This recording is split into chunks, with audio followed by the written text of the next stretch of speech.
Hi everybody, Rachel from Power Junkies View, book blogging 101 day, and I'm doing it via vlog. Mainly because of time restraints.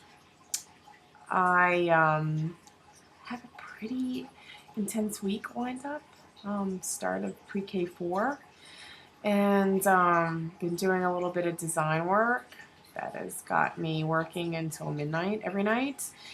So I thought maybe to save some time, I would do this vlog, which, yes, it does save my wrists, but I don't know about time. So let's see how many takes I have to do because I say something stupid. That was kind of stupid, wasn't it?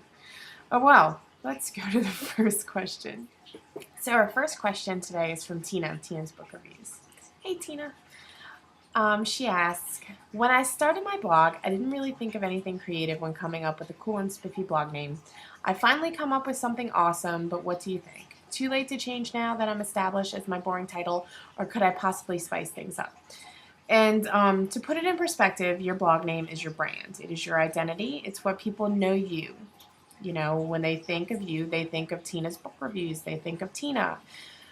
You've established yourself in that perspective, and to be honest, I would only change it if there is a reason. Much like a large company, you wouldn't, Apple Computers might have changed their name to Apple Incorporated instead of Apple Computers, but they're still Apple, you see. So I might change it up a little bit, but I would not recommend changing up, your name. It's established.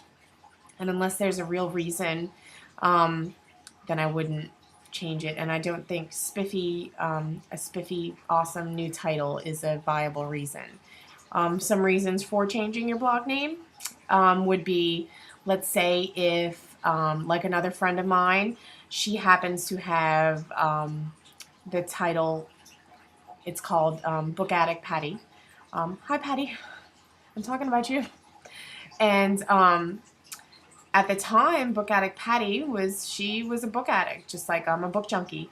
The title was good for her, but as she got established in the book blogging community, she noticed that there's book addict, Fiona, and book addict this one, and the real book addict, and the certified viable book addict, and all of a sudden there's a million book addicts, and Patty's upset because there's so many people out there with her same title and people are going to get confused.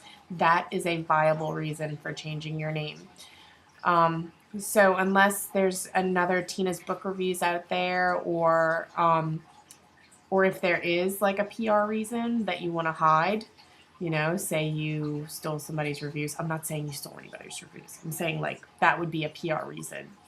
Or if you got caught selling ARCs on eBay or something like that and you don't want to be that girl or that blogger, then that would be a viable reason to change your name. Not spiffy. I'm sorry. I'm sorry. I know. It might be an awesome name. I'm sure it's a really awesome name. How about you sell it to somebody? Then that would be cool. Go buy the domain name and be like, I have this awesome blog name that I'm going to sell for the highest bidder. And then you can make like $1 million. Okay, just kidding. But, okay. All right, next question. And Tay asks, how do you have someone do a guest post? Do they type it in a Word doc or something and then just copy and paste into the blog when it's time? What's the purpose of a guest post? Well, the purpose of a guest post is like a promo piece. If it were another blogger that would do a guest post, it would be promoting their blog. So let's say if I were to guest post on your blog, I'd guest post about maybe like urban fantasy books or paranormal romance books or something like that, and you would post it on your blog, and basically it would be like a promotional spot on your blog telling your readers about me as a blogger and to say, hey, come check out my blog. So a lot of the times bloggers will guest post on different blogs, and it's like, free promotional. Now, authors will also guest post on bloggers' blogs because it's promoting themselves as an author. So I'll have, urban fantasy writers and paranormal romance writers do a guest post on my blog and then promo their book. So it's kind of once again, it's an introduction of themselves as a writer, author, and an introduction of their book. So that is the purpose of that guest post. How they do it is they usually would write it in Word or TextEdit or whatever other program they have that is compatible with your software, and they would send it to me in an email along with any links or pictures that they want included in the guest post, and I would have to format them. It's my job. It's like basically a writer would send a magazine the file, and the magazine would format it to look good in the magazine. I mean, that's the only way I can describe it. And Alexis asked, I started book blogging about a month and a half ago and only have 3 followers. I've tried posting links to my blog on Facebook and Twitter and things haven't picked up. Do you have any tips to getting more followers?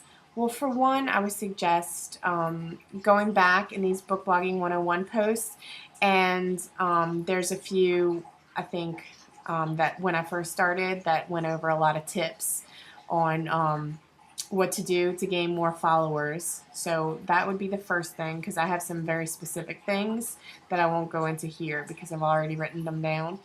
And then secondly, I'd also suggest is getting out of your own Facebook and Twitter accounts, because they are your followers and they are in your circle already, so they already know you. So what you have to do is go to new places and introduce yourself and network.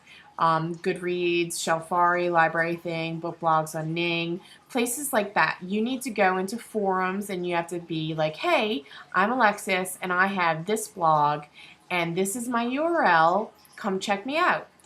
Also join in the memes, the different memes that allow you to add links and then promote networking, such like come back this evening at 9 p.m. Central Time, and I do that Follow Friday, and that is specifically to get more followers. So I suggest joining things like that, and I think if you just do some little steps like that, you're on your way to at least accumulating a few more than 3 followers.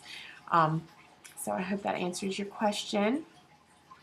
And the final question for today is going to be from Natasha A. And her question is, regarding sending review links. When I'm sent the book by the publisher, yes, I absolutely send them my review, but when I review a book for pleasure, should I still send the review link?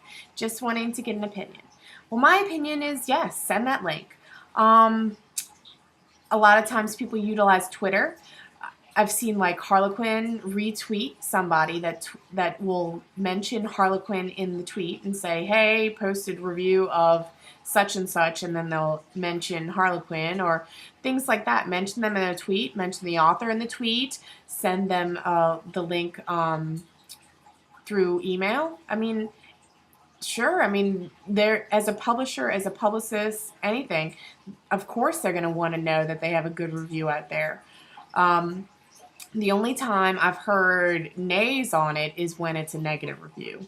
Authors, I've seen very specific author conversations over Twitter that said it really angers them when a book blogger will send them a tweet that puts, at like, say if you put review of this book and then written by, and then you actually put their Twitter name and then have a link of the review, and it's a negative review. I've specifically seen Twitter conversations that say it really angers the authors. So if it's a negative review, I wouldn't send it. But any positive reviews, I'm sure the publishers, the authors would love to see it. So send those links away, and everybody, I don't even know what day it is. Happy Thursday, and speak less and read more and all that jazz. So see y'all back here later.